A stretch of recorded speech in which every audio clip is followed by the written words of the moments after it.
যে শাকিল সরকারের পেঁয়াজের প্রজেক্ট। কিছুক্ষণ আগে যে শুনলেন আপনারা যে পেঁয়াজের প্রজেক্ট দেখতে পাচ্ছেন, এই যে কাজ চলছে পেঁয়াজের প্রজেক্টে, যে অলরেডি এই যে একজন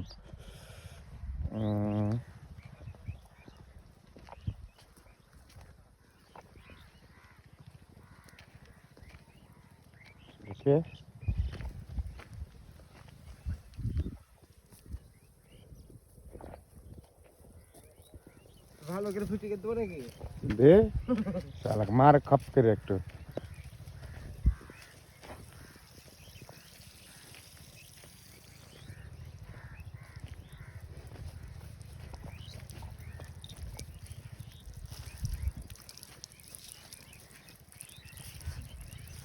অল্লু অর্জুন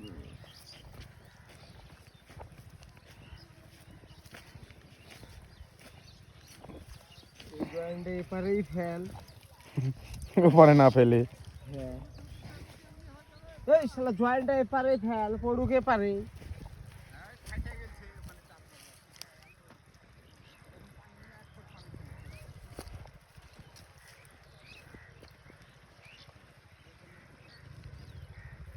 জয়েন্টটা ঘুরাই দিকে ফেল।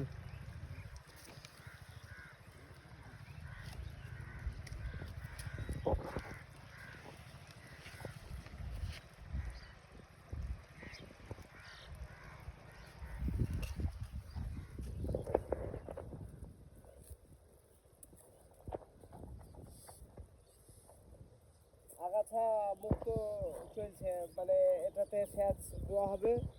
সেচ দেওয়ার কারণে জঙ্গল যে আগাছা আছে সেই আগাছা দূর করছি। হ্যাঁ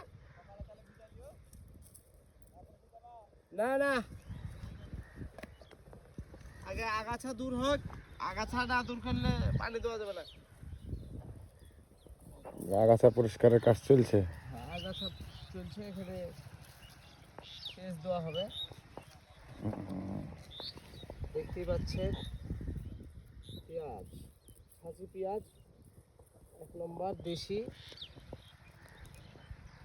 আপনাদেরকে দেখাবো এই ছাঁচি পেঁয়াজের ভিতরেই এই যে এখানে করলার গাছ স্থাপন করব, আবার ওইখানে করলার গাছ। এইভাবে গোটাটা জমিতে পেঁয়াজ উঠে যাবে, করলা বাগান হয়ে যাবে। সেই জন্য বীজগুলো ফুটাতে দেওয়া আছে। বীজগুলো ফুটলে এখানে নিয়ে এসে জায়গায় জায়গায় সেট করে দেওয়া হবে। আর এর সাথে সাথী ফসল এটাই, পেঁয়াজটা হাফ হয়ে যাওয়ার পরেই, মানে পেঁয়াজের কিছু হাফ বয়স যখন হয়ে যাবে তখনই আমরা করলাটা এখানে প্রজেক্টে নতুনভাবে ভিড়াবো আর কি। তো যারা কৃষি ভালোবাসেন এবং কৃষকের সাথে থাকেন তারা অবশ্যই লাইক কমেন্ট শেয়ার করবেন, এবং আপনাদেরকে যদি ভালো কিছু উপহার দিতে পারে তবে আমাদের আসলে এই ভিডিও সার্থক হবে। বা আপনাদের মনে কতটুক জায়গা নিতে পেরেছি জানি না। তো আমি দেখতেই পাচ্ছেন একজন প্রতিবন্ধী মানুষ কষ্ট করে কৃষিকাজ করেই খায়। তো আপনাদেরকে যতটুকু পারি বিনোদন দেওয়ার চেষ্টা করি, এবং কৃষি যেই সমস্যাগুলো, কৃষকদের যে গাছের সমস্যা যেগুলা, বা বিভিন্ন আমার কৃষি জীবনে যতটুকু জানি আমি ততটুক মানুষকে বলার চেষ্টা করি, বা তাদেরকে এখানে হয়তো বা যেটা করলে ভালো হবে উপকার, সে উপকার যতটুকু পারি করার চেষ্টা করি। আপনারাও আমাদেরকে